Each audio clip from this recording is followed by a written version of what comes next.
অনেক ভক্ত রয়েছেন এখানে, সকলার চরণ আমরা মাথায় রাখছি। আসলে আমাদের জগৎগুরু শ্রীল প্রভুপদ আমাদের অশেষ করে কৃপা করে গেছেন এবং গীতা ভাগবতের জ্ঞানগুলো আমাদের কাছে এমন সুন্দর করে পরিবেশন করেছেন, সহজবোধ্য করে, জগতের লক্ষ কোটি মানুষ পথ পেয়ে গেছে। এত সুন্দর করে আর কেউ বলতে পারেননি। সুতরাং সেই জগৎগুরু শ্রীল প্রভুপদের জানাই অনন্ত অনন্ত কোটি দণ্ডবাদ। আমার প্রভুপদের, আমার গুরু মহারাজের চরণ বন্দনা করছি, আর এখানে যারা অসংখ্য ভক্তরা রয়েছেন তাদের চরণগুলি মাথায় রাখছি।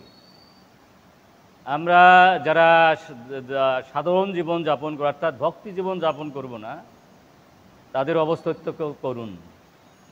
এবং আর ভক্তি জীবন করলেও আমাদের দুঃখ আসতে পারে, আসাটা স্বাভাবিক। যেমন ধরুন, বিড়াল যখন ইঁদুর ধরে, ইঁদুরটাকে কিন্তু মেরে ফেলার জন্যই ধরে, তাই না? অনেক কষ্ট, রক্ত বের করে দেয়, তাই না? কিন্তু সেই বিড়াল যখন তার বাচ্চাকে ধরে, একটু কষ্ট পেলেও তাকে উদ্দেশ্য তার মারা না, রক্ষা করার জন্য, এটা নিরাপদ স্থানে নিয়ে যায়। ভক্তি জীবনে যদি কষ্ট আসে, দুঃখ আসে, সেটা বুঝতে হবে আমাদের ভগবান একটা নিরাপদ স্থানে নিয়ে যাচ্ছেন। আমাদের দুঃখ কষ্ট দিয়ে যতটুকু আমার দুঃখ পাওয়ার কথা ছিল ততটুকু না পেয়ে আমরা একটু কম দিয়ে আমাদের নিরাপদ স্থানে ভগবান নিয়ে যাচ্ছেন, এটা আমাদের বুঝতে হবে। আর এখানে তো দুঃখ হলাম আশ্বাসতম, এখানে দুঃখের সাগর, তাই না? পদম পদম যদ বিপদম, তাই না?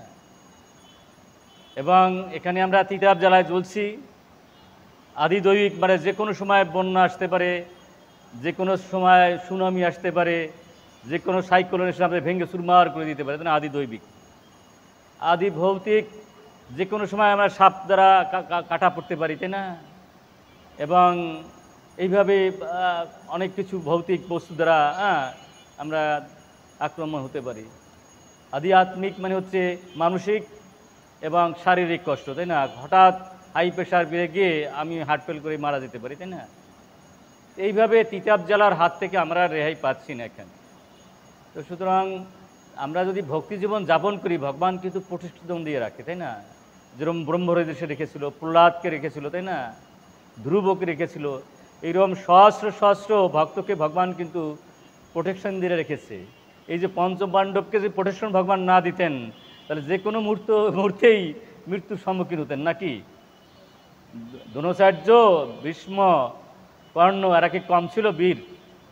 যে কোনো মুহূর্তে তারা মৃত্যুর সম্মুখীন হতেন, ভগবান যদি তাকে রক্ষা না করতেন। কত সময় তো মৃত্যুর সম্মুখীন হয়েছিলেন, অর্জুন হয়েছিলেন, না কে না হয়েছিলেন, তাই না? ভগবান যদি রক্ষা না করতেন, দ্রৌপদীকে যদি ভগবান রক্ষা না করতেন, সেদিন কি রক্ষা হতো? রাখে কৃষ্ণ মারে কে, মারে কৃষ্ণ রাখে কে। তবে আমরা যারা ভক্তি জীবন যাপন করতেছেন তাদের চরণে কোটি কোটি দণ্ডবাদ যাপন করি। কিন্তু আমরা যারা ভক্তি জীবন যাপন করতে পারি না, তাদের মতো হতভাগা কেউ নাই। এখানে যারা ভক্তি জীবন যাপন না করে সুখ পাওয়ার চেষ্টা করবে, তাদের মতো হতভাগার এই জগৎ সংসারে নাই। আর মায়ায় এমন আমাদের আসন্ন করে ফেলছে, আমরা কিন্তু সহজে ভক্ত হতে পারতেছি না। মায়ায় আমাকে আবরণ করে রাখে, মায়ায় বোঝাইতে দেয় না যে আমি দুঃখের মধ্যে আছি, ভাবি আর একটু আগালি পরে সুখ আসবে। এবং আমাদের আপরত্তিকা মায়া আমাদের ঢেকে রাখছে, এই জন্য আমরা সুখী হতে চাই না, বা ভাবি কি এই দুঃখের ভিতরে সুখ পাবো। এবং এই পৃথিবীতে আপনার সুখের লেশমাত্র নাই। যদি আমরা এই পৃথিবীতে সুখ খুঁজি, এর অনেকটা পাগলের পাগলামি, তাই না? যেখানে যা নাই তাই যদি খুঁজে বেড়াই, তাই না? দুঃখ হলাম অস্বস্তম, গীতার মধ্যে বলছে পদম পদম যদ বিপদম।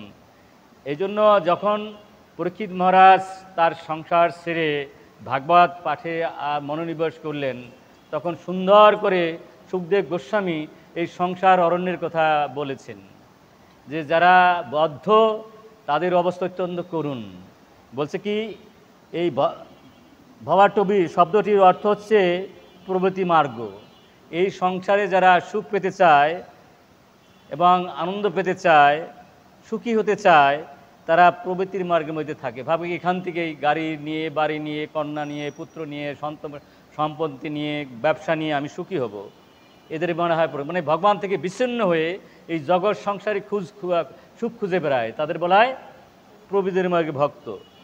বণিক হচ্ছে জীবাত্মা এবং বদ্ধজীব, তাকে এখানে সুখদেব গোস্বামী জীবাত্মা বলে সম্বোধন করেছেন। এই সংসার আর অরণ্যে জীবাত্মাকে বণিক বলা হয়েছে, যে সংসাররূপ এই অরণ্যে এসে ইন্দ্রিয় সুখের জন্য অর্থ উপার্জনের চেষ্টা করে। ব্যাপারটা হচ্ছে কি, ভগবানের বাদ দিয়ে যত অর্থ উপার্জন করব, সেটা অনেকটা একবার দিয়ে শূন্য দেওয়ার মতো, কোনো শান্তির লেশ মাত্র পাবো না। আগুনের মধ্যে ঘি ঢালার মতো, আগুনের মধ্যে যত ঘি ঢালি আগুন কি নেবে? আর যতই ধনী হই, চক্ষু তোর চারটে হয়ে যায় না, মাথা তো দুটো হয়ে যায় না, পেট তো দুটো হয়ে যায় না, পাকও চারক্ষণ হয়ে যায় না, হাতও চারক্ষণ হয়ে যায় না, তাহলে খালি মিথ্যার পিছনে ঘুরে ঘুরে কাজটা কি? বস্তু অর্থে এই পৃথিবীর কোনো সম্পদ দিয়ে আমরা সুখেতে পারবো না, কারণ আমরা তো জড় বস্তু নই, আমরা চিন্ময় আত্মা। চিন্ময় আত্মার সুখ চিন্ময় বস্তুর দ্বারাই হবে, আর সেটা আসবে ভগবানের কাছ থেকে, তাই না? সুতরাং আমরা যদি জড় বস্তু দিয়ে সুখী হতে চাই, সেটা আত্মঘাতী নাকি? এবং বলছে এই যে আমাদের চক্ষু কর্ণ নাসিকা জিহ্বা ত্বক, এটা আমাদের দস্যুর মতো কাজ করে। চক্ষু দিয়ে যদি ভগবানের না দর্শন করি, চক্ষু দিয়ে যদি সাধু দর্শন না করি, চক্ষু দিয়ে যদি আমি ভাগবত গীতা এটা দর্শন না করি, তাহলে সেটা আমার শত্রু হয়ে উঠবে।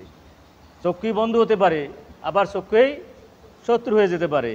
কর্ণ দিয়ে যদি ভগবানের কথা না শুনি, তাই না, তাহলে বুঝতে হবে এই কর্ণ আমার শত্রু হিসেবে কাজ করছে, দস্যু হিসেবে কাজ করছে। এবং নাসিকা দিয়া যদি আমি ভগবানের এই ফুল গ্রহণ না করি, আর ভগবানের প্রসাদের স্বাদ গ্রহণ না করি, তাই না, জিহ্বা দিয়ে যদি ভগবানের প্রসাদের স্বাদ আস্বাদন না করি, ত্বক দিয়ে যদি ভক্তের স্পর্শ না করি, তাই না, এবার মনে মনে যদি ভগবানকে চিন্তা না করি, বৈষ্ণবকে চিন্তা না করি, তাহলে আমাদের এই যে ইন্দ্রগুলো দস্যু হয়ে যাবে। আন্ডারস্ট্যান্ড?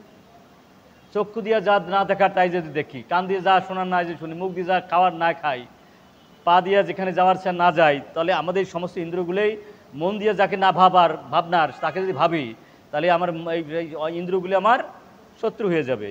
আবার এগুলো যদি ভগবানের সেবায় যুক্ত করি, আবার এরা বন্ধু হয়ে যাবে, তাই না? কত সুন্দর জিনিস। সুতরাং আমরা যদি ভক্ত হতে পারি, তাহলে তো আমরা এইগুলি করবো। আর যদি ভক্ত না হতে পারি, বদ্ধজীব হয়ে রই, আমরা যদি ভোগবাদী হই, তাহলে তো আমরা আমাদের ইন্দ্রগুলো এভাবে শুদ্ধ হবে না, তাই না? অসৎ নেতা হচ্ছে জড় বুদ্ধি। বুদ্ধি আমাদের মহাশত্রু, তাই না? বুদ্ধি নিয়ন্ত্রণ করে মনকে, মন কি বুদ্ধিকে নিয়ন্ত্রণ করে? মনেই মন্ত্রী বুদ্ধিকে নিয়ন্ত্রণ করে, তাই না? মনে বলে দেয় এই করেঙ্গে সেই করেঙ্গে, তাই না? এবং তখন আবার বিভ্রান্ত হইয়া শাস্ত্র বিরুদ্ধ কাজ করি, তাই না? এবং তখন কি করি? দুঃখের শোকের হাব ঢুকে, এরকম না? আচ্ছা, বুদ্ধির উদ্দেশ্য হচ্ছে কৃষ্ণ ভক্তি, কিন্তু কথা ছিল বুদ্ধি আমাকে কৃষ্ণ ভক্তি দান করবে, তা না করে যখন আমরা বিভ্রান্ত হয়ে উঠি, কৃষ্ণ ভক্তি দান না করে কি করি? আমরা বিভ্রান্ত হয়ে উঠি, তাই না? কিন্তু সংসারের বন্ধনের ফলে বুদ্ধি বিকৃত হয়ে জড়জাগতিক সুখ স্বাচ্ছন্দ্যের অন্বেষণে যুক্ত হয়। ভগবানকে অন্বেষণ না করে এই জড়দের সুখের অন্বেষণের প্রবৃত্তিগুলো ঘটে। যারা ভক্ত না হয় মা, তারা কি করে? এখানে সুখ খোঁজার চেষ্টা করে দেয়। কথা ছিল ভক্তি কি হবে, কথা ছিল ভগবানকে কিভাবে লাভ করব, কথা ছিল কিভাবে বৈকুণ্ঠ যাব, এনাজ গিয়ে এখানে কিভাবে শান্তি লাভ করব, সেই চিন্তায় অস্থির ওঠে। এটা মায়া। দৈবস্যা গুণময়ী মমমা দুরাত্মা মামজে প্রবদান্তে মায়া বেতান্তরান্তিতে। সব করেছে পরমেশ্বর ভগবান শ্রীকৃষ্ণের, কিন্তু আমাদের বিকৃত মন ও ইন্দ্রিয় প্রভাবে এই জগৎ সংসারের গাড়ি বাড়ি নারী স্ত্রী পুত্র কন্যা যা কিছু জগৎ সংসার আমরা দেখি, সব কিছুই ভগবানের। এই পঞ্চভূত থেকে সৃষ্টি হয়, তাই না? ক্ষিতি অপদেশ মরুর মধ্যে থেকে এই বিল্ডিং তৈরি হয়, আমার দেহটা তৈরি হয়েছে, দোকান তৈরি হয়েছে, সব কিছুই এই পঞ্চভূত থেকে তৈরি হয়েছে। এই পঞ্চভূত মানে মাটি, জল, আগুন, বাতাস, এটার ক্ষুদ্রতী অংশ আমি সৃষ্টি করতে পারি না, সব ভগবান সৃষ্টি করেছে। সুতরাং সব কিছুই ভগবান থেকে সৃষ্টি হয়েছে, কিন্তু দুর্ভাগ্যগুলো সত্য, আমাদের এটা বুঝি না। আচ্ছা, অরণ্যের বৃক্ষ এবং ব্যাঘ্র হচ্ছে আমাদের আত্মীয় স্বজন। বিষয়টা হচ্ছে এই যেই জগৎ সংসারে আমরা যদি একটু ভালো অবস্থানে থাকি, তাই না, টাকা পয়সা আমরা মালিক হই, যদি ধন সম্পদের মালিক হই, ওই সবসময় কোন ফাঁক দিয়া আমার ধন লুট করে যাবে আমার বন্ধু মামা আত্মীয় স্বজন, আমার ভাই বেগার, তাই না, সেই চিন্তায় ব্যস্ত থাকে। বোঝা যায় না? যেমন মেষ অতি যত্ন করে মেষ পালন করে, তাই না, হঠাৎ করে ব্যাঘ, ব্যাঘ্র অথবা সিংহ অথবা তোমার যে হায়না, ওই হঠাৎ করে এত যত্ন করে পালন করে ওরা ছিনাই নিয়ে যায় না? তদ্রুপ আমরা যত যত্ন করে আমাদের টাকা পয়সা রাখবো না কেন, পুত্র কন্যা আদি আত্মীয় স্বজন কোন ফাঁকে কীভাবে নেবে আমরা টেরও পাই না। অত সেই টাকা পয়সা দিয়ে আমাদের কথা ছিল ভগবানের সেবায় যুক্ত করে দেওয়া। ভাবি আজ করবো, কাল করবো, পরশু করবো, হঠাৎ দেখা গেলো এটা চিন্তা হয়ে গেছে, হয়তো পুত্র অথবা কন্যায়, নয়তো ডাকাত, নয়তো পুলিশে, নয়তো কোনো কর্মচারী, না ঘুষ কায়দা কথা করিয়া মিথ্যা সত্য ভয় দেখাইয়া নিয়ে যায়, তাই না?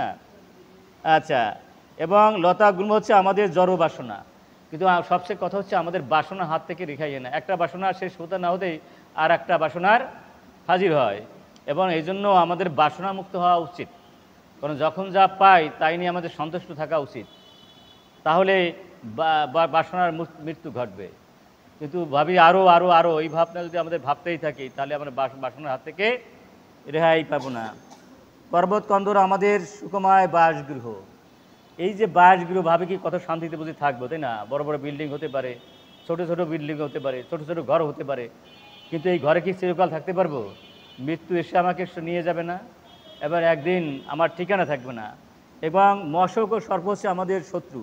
এই দেখবেন মাসাব এত সতর্ক থাকি তবু ভ্যান ভ্যান ভ্যান করে, মশারি এত সুন্দর করে টানায়, তার হাঁক দিয়ে দু একটা ঢুকে পড়ে, এরকম আছে না? সুতরাং এই যে শত্রুরা একটু ছিদ্র পাইলে সেখান থেকে ঢুকে আমার ক্ষতি করবে, তাই না? এবং এরা সব সর্প সাদৃশ্য, এবং সর্প কি আমাকে ছেড়ে দেবে?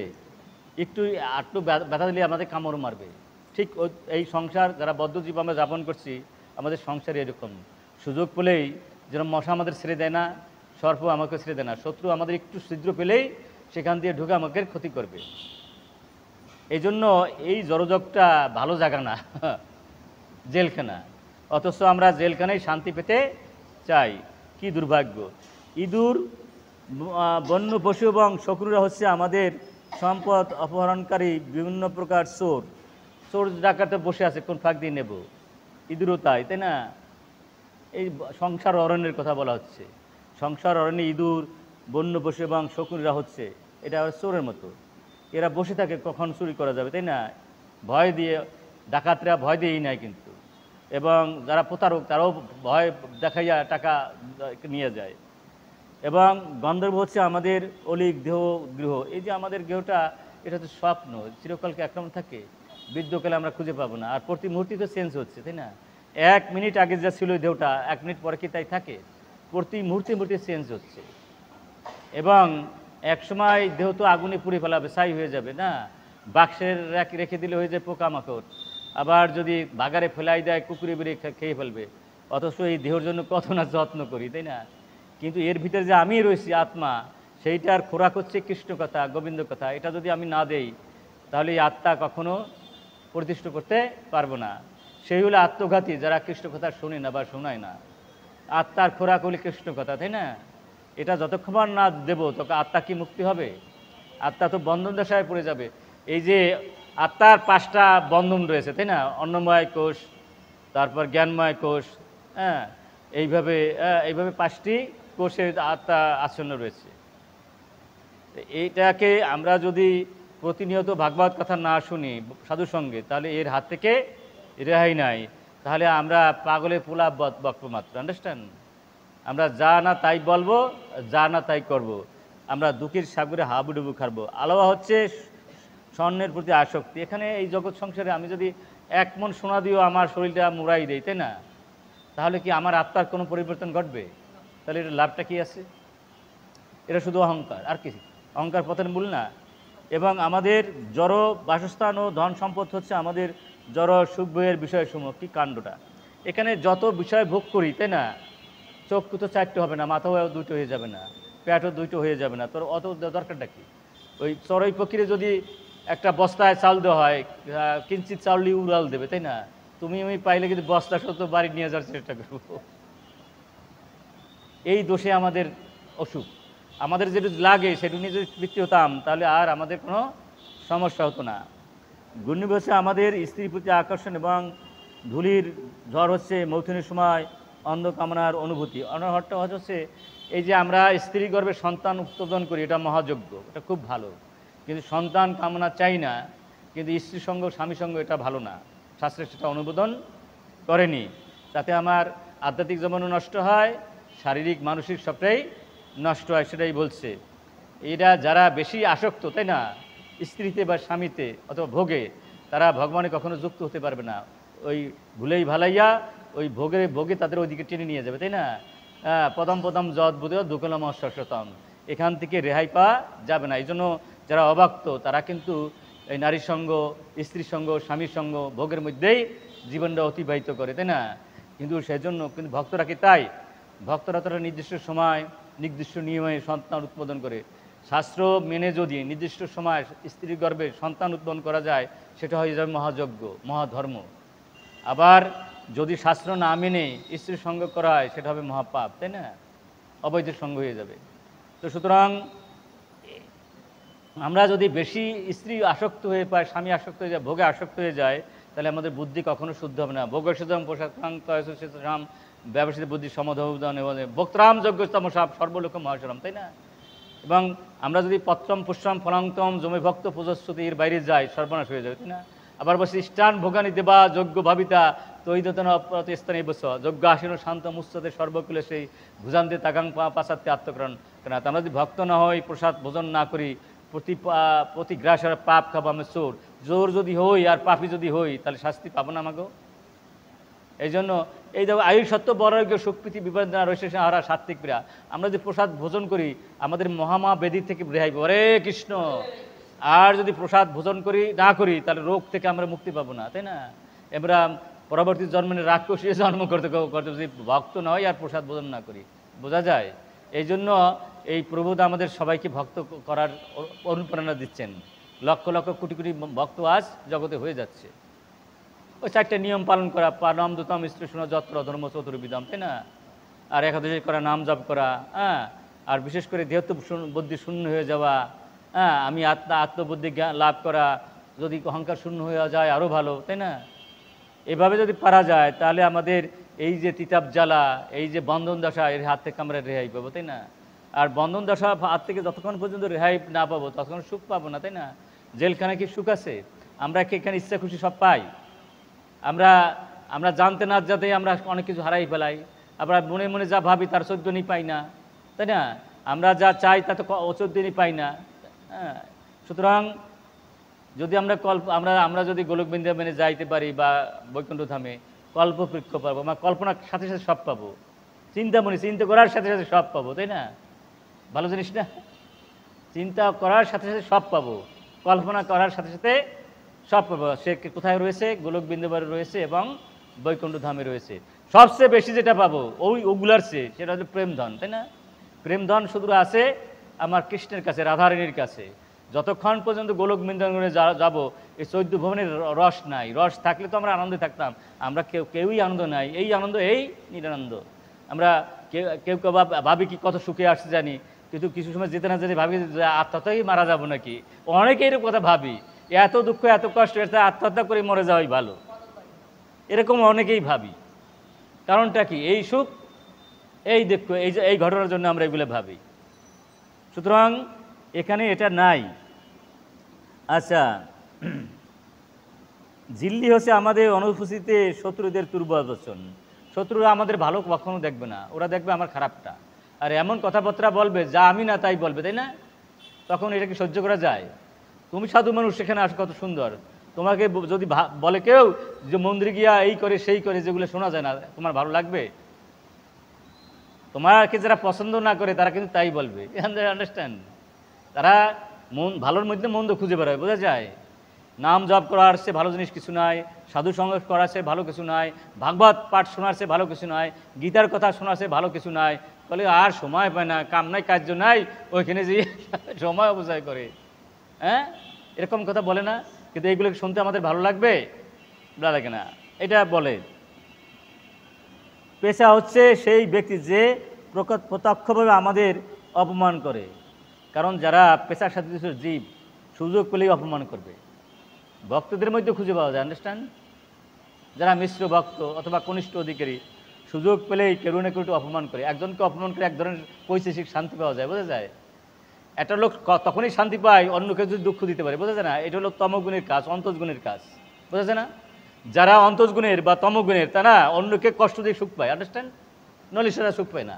একটা লোকের যে ক্ষতি হয় তাহলে দেখতে দেখে বলে, ও গোল্লা গেছে, ওর মাইয়ের বিয়ে হয় না, ওর ব্যবসা নষ্ট হয়ে গেছে, ওর ভাইয়ের অসুখ হয়েছে, ওর স্বামীটা শুয়ে রয়েছে, তাই না, পাঠা ভেঙে হসপিটালে, ওইটা খুব আনন্দ পায় যারা অন্তর্গুণের বা তমগুণের, এটা পায়, তাই না, পায় না, আচ্ছা পায়।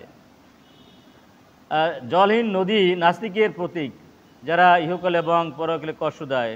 রাজকর্মশীল হচ্ছে মাংসাশী রাক্ষস, এবং এই রাজকর্মশীল ভালো না তো, ওরা কলে কলে তোমার একটা ছলে বলে কলে করে তোমার একটা দোষ ধরে কিছু টাকা নেবে, আন্ডারস্ট্যান্ড, বলবে তোমার এই ফাইল লড়বে না যদি তুমি আমার একটা টাকা না দাও, তাই না, অত মিথ্যা কথা, তোমার এই দোষ সেই দোষ, অমুক ত্রুটি সমক ত্রুটি, এটা বলে ঠেলে রাক্ষস তোমার রক্ত খায়, তুমি গরিব মানুষ, তোমার কিচ্ছু নাই, দেখা গেল তোমার ঘুষটা বাড়ি বেঁচে বা ঘর বেঁচে দিতে হলো, এরকম হয় না।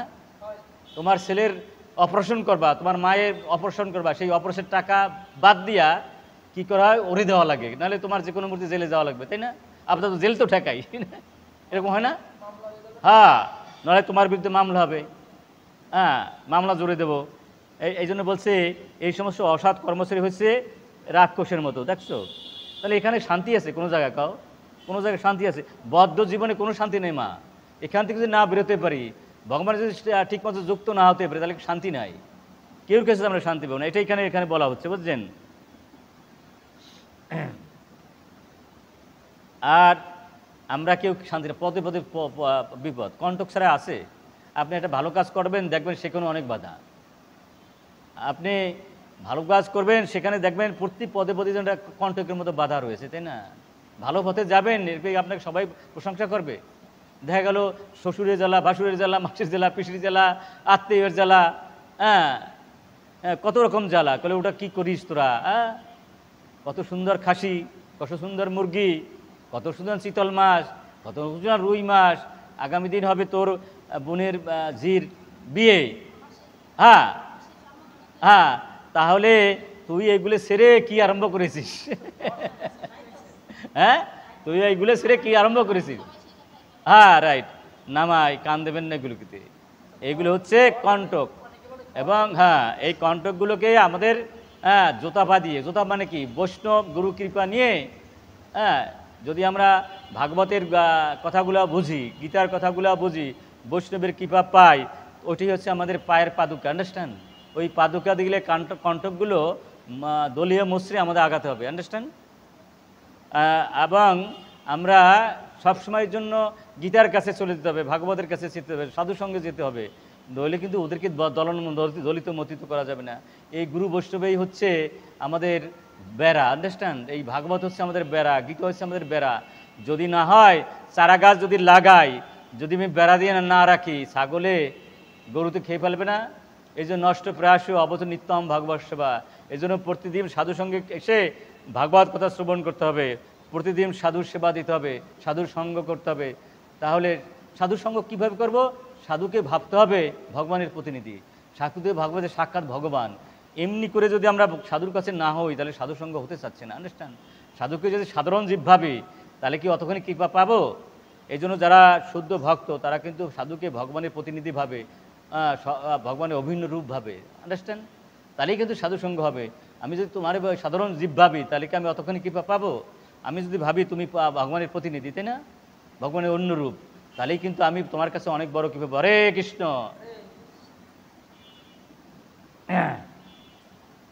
মৌতনের ক্ষণস্থায়ী আনন্দ হচ্ছে পরস্ত্রী উপভোগের বাসনা, আর মাসিকগুলি হচ্ছে পতি, শ্বশুর, শাশুড়ি আদি পরস্ত্রীর অভিভাবকেরা। লতা হচ্ছে স্ত্রী জাতি, সিংহ হচ্ছে কালচক্র, এবং বক, কাক, শকুন ইত্যাদি হচ্ছে ভণ্ড দেবতা। মানে এই সংসার আরণ্যের কথা বিবরণ দেওয়া হচ্ছে প্রতীক হিসাবে। এই সংসার আরণ্যে এক একজনে এক প্রতীক আছে, কারণ এখানে যারা আমরা ভক্ত না হব, তাই না, তাহলে কি কালচক্র আমাদের নিয়ে যায়, মৃত্যু তো আসবে, একদিন আমাদের মৃত্যু আসবেই। এবং এই যে বক, কাক, শকুন ইত্যাদি হচ্ছে ভণ্ড দেবতা স্বামী। এরা যখন অনেকগুলো সাধু মধু আছে না, তারা কিছু জানেও না মানেও না, বলে মাছ মাংস খাস যা করিস করিস, বস্ত্রের একটা কাপড় দিস, তোর সব পাপ আমি নিয়ে নেবো। খ্রিস্ট এটা আছে না, এটা হলো ভণ্ড। গীতায় কোথাও আছে, ভাগবতের কোথাও আছে এরকম, তুই যা তাই করিস করিস, কোনো আপত্তি নাই, তাই না?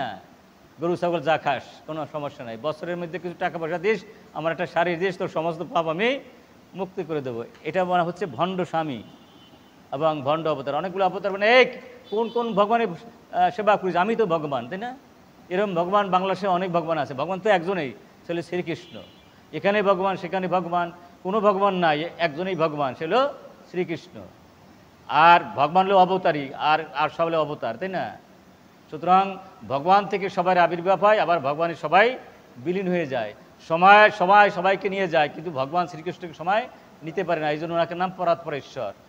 সময় সবাইকে নিয়ে যায় কিন্তু কৃষ্ণকে নিতে পারে না, এই জন্য পরাৎপরেশ্বর। ঈশ্বর পরমকৃষ্ণ সচিদানন্দ বিগ্রহ অনাদির আদি গোবিন্দ সর্বকারণ কারণম। সকলেরই আদি আছে, কিন্তু ভগবান শ্রীকৃষ্ণের আদি নাই। আমার আদি আমার বাবা, আমাদের সকলের আদি মনু, তাই মানুষ, তাই না? মনুর আদি ব্রহ্মা, ব্রহ্মার আদি বিষ্ণু, বিষ্ণুর আদি দ্বিতীয় সংঘর্ষণ, দ্বিতীয় সংঘর্ষের আদি নারায়ণ, নারায়ণের আদি প্রথম সংঘর্ষণ, প্রথম সংঘর্ষের আদি হচ্ছে বলরাম, বলরামের আদি হচ্ছে শ্রীকৃষ্ণ। শ্রীকৃষ্ণ কোনো আদি আছে?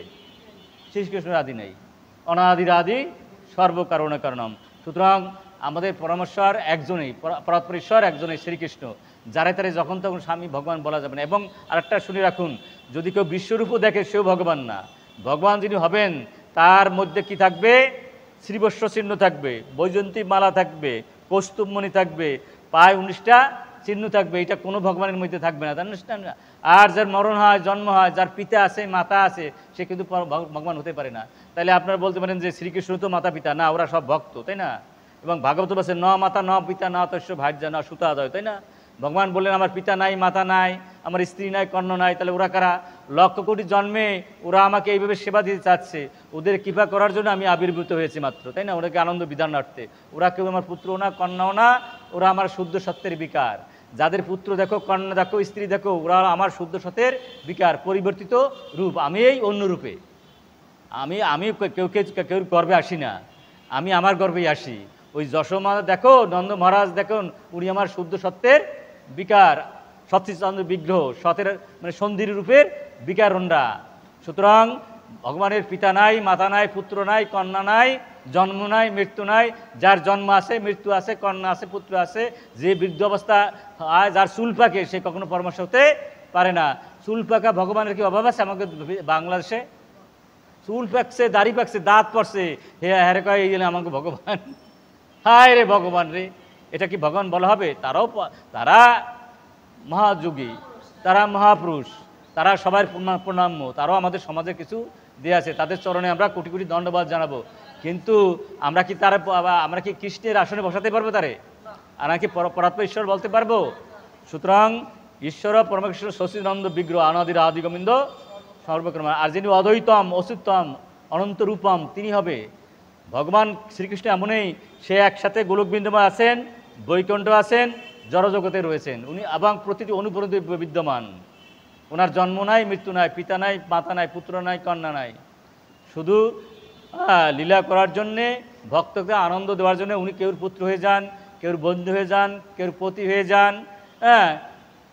এইভাবে উনি লীলা বিলাস করেন মাত্র। কিন্তু ওই সাধারণ মানুষ এগুলো বোঝে না, বুঝে অনেক সময় উল্টাপাল্টা, এই যে অবজাতি মাংমুরা মানুষম তনুশ্রম, আমি যখন মানুষ রূপ ধারণ করি তখন সাধারণ মানুষ আমাকে অবজ্ঞা করে। এবং ভগবান নিজে বলছে প্রকৃতিম সাম অবদিশের সম্ভবী আত্মমায়া। আমি কি করি? আমার শক্তিকে নিয়ন্ত্রণ করে, প্রভাবিত করে আমি যোগমায়া আশ্রয়ে এই পৃথিবীতে থেকে আবির্ভূত হই, তাই না? আমার জন্ম নাই, মৃত্যু নাই, কত সুন্দর কথা বলছে। কিন্তু এগুলো আমাদের বুঝতে হবে, এগুলা না বুঝে উল্টাপাল্টা পথে যদি চলি তা তো হবে না। এখানে আপনারা যারা ভক্ত হয়েছেন তা আপনাদের চরণে কোটি কোটি দণ্ডবাদ। আপনাদের ভগবান চক্র দিয়ে এবং বেড়া দিয়ে রাখবে, কিন্তু শত জ্বালা হলেও আপনাদের জ্বালা বেশি একটা প্রভাবিত হবে না, আস্তে আস্তে জ্বালার হাত থেকে রেহাই পাবেন। যেমন আগেই বলেছি যে যখন বিড়াল তার বাচ্চাকে ধরে, তাই না, একটু আঘাত পেতে পারে, সেই আঘাতটা কিন্তু মেরে ফেলার জন্য না, কিন্তু এই বিড়াল যখন ইঁদুর ধরে তখন কিন্তু শেষ করে দেয়। অভক্তকে যখন ধরন শেষ করার কাল রূপে এসে ভগবান তাকে শেষ করে দেয়, তার আন্ডারস্ট্যান্ড। আর ভক্তকে যখন কষ্ট দেয় তখন ভক্তকে নিরাপদ স্থানে নিয়ে যায়। সুতরাং এই সংসার অরণ্য থেকে আমাদের দূরে সরে আসা উচিত। এখানে আমার সুখের লেশ মাত্র নাই, থাকতে পারে না। যদি কৃষ্ণের সংসার করতে পারি, গোবিন্দের সংসার করতে পারি, তাহলে সেখানে এখানেও গোলক বৃন্দাবন, মরার পরে গোলক বৃন্দাবন। কৃষ্ণের সংসার করো, সারি অনাচার, শুধু অনাচারটা ছাড়তে হবে।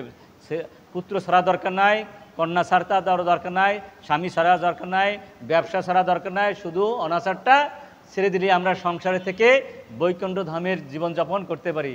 এখানেও বৈকুণ্ঠ ধাম, মৃত্যুর পরেও বৈকুণ্ঠ ধাম। আসুন এই সংসার অরণ্যের থেকে সুখের সন্ধান না করে আমরা কোথায়, আমরা এই ভগবানের রাজ্যে চলে আসি, ভগবানের সেবায় যুক্ত হই। হ্যাঁ, আমরা 5টা কর্মেন্দ্র, 5টা জ্ঞানেন্দ্র বন্ধু চিত্ত দিয়ে ভগবানের যুক্ত হই, তাহলে এখানেও বৈকুণ্ঠ ধামে আনন্দ পাবো, মৃত্যুর পরেও বৈকুণ্ঠ ধামে আনন্দ পাবো। সুতরাং প্রতিটি জীবেরই এই সংসার অরণ্যের থেকে সুখের চিন্তা না করে, বদ্ধজীবে জীবন যাপন না করে, শুদ্ধ জীবন যাপন করে, শুদ্ধ ভক্ত হওয়ার চেষ্টা করে, ভগবানের যুক্ত হয়ে প্রভুদের যেভাবে গীতা ভাগবতের নির্দেশনা দিয়েছে সেইভাবে নির্দেশনা পালন করে যদি জীবন যাপন করে, তাই দেবের দুর্লভ মানব জন্ম সার্থক হবে। আসুন, 80 লক্ষ জন্মের পরেই মানব জন্ম পেয়েছি, এই জন্য ভাগবত হৃদয় দম সুলভ সুদুর্লম, গুরু কর্ণধরম নবশতা ইরিতম নারতরেশ্ব আত্মহা। 80 লক্ষ জন্মের পরে পুনাম নাতরেশ্ব আত্মহা। এই 80 লক্ষ জন্মের পরে এসে এই মানব জন্মে যে শুদ্ধ ভক্ত হলো না, ভক্ত জীবন যাপন করলো না, তার মতো আত্মঘাতী আর কেউ নাই। আসুন এই দেবর দুর্লভ মানব জন্ম সার্থক করি। ওইখানে পেঁচার কথা বলেছে, শকুনের কথা বলেছে, মাছির কথা, মশি ভন করবেই। এই ভন শুনে আর এই শিকাল কুকুরের গ্যাঙ্গানির শুনে আমরা আমাদের পথ থেকে বিস্তৃত হব না। আমরা সংসার আর অরণ্য থেকে বেরিয়ে শুদ্ধ ভক্তি জীবন যাপন করব এবং বদ্ধ জীবন থেকে আমরা মুক্ত হয়ে ভগবানের পাদ আশ্রয়ে আমরা অবশ্যই গোলক বৃন্দাবনে চলে যাব। হরে কৃষ্ণ। বলুন জয় শ্রীকৃষ্ণ চৈতন্য প্রভু নিত্যানন্দ শ্রী অদ্বৈত গদাধর শ্রীবাসাদি গৌর ভক্তবৃন্দ। হরে কৃষ্ণ কৃষ্ণ কৃষ্ণ হরে হরে, হরে রাম রাম রাম হরে হরে। জয় গুরু, জয় নিতাই।